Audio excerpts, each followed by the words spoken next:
I'm Shahidul Alam, a photographer and writer from Bangladesh.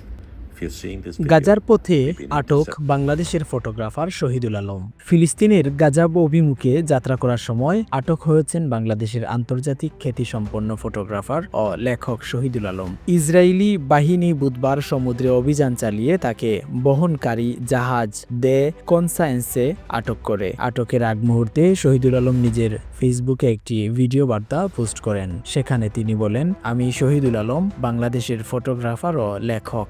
যদি এই ভিডিওটি দেখেন তাহলে বুঝবেন আমাদের সমুদ্রে আটকে দেয়া হয়েছে এবং আমাকে অপহরণ করেছে ইসরায়েলি দখলদার বাহিনী।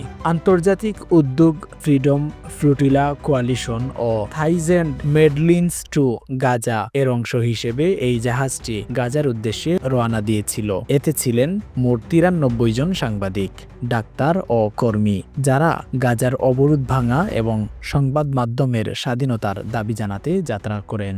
ইসরায়েলি পররাষ্ট্র মন্ত্রণালয় জানিয়েছে তারা যুদ্ধক্ষেত্রে প্রবেশের প্রচেষ্টা রুখে দিয়েছে এবং সব যাত্রী নিরাপদে বন্দরে নিয়ে যাওয়া হয়েছে। তবে শহীদুল আলমের অবস্থান এখনও আনুষ্ঠানিকভাবে কোনো তথ্য পাওয়া যায়নি। বিশ্বজুড়ে সাংবাদিক সমাজ তার নিরাপদ মুক্তির দাবি জানাচ্ছে।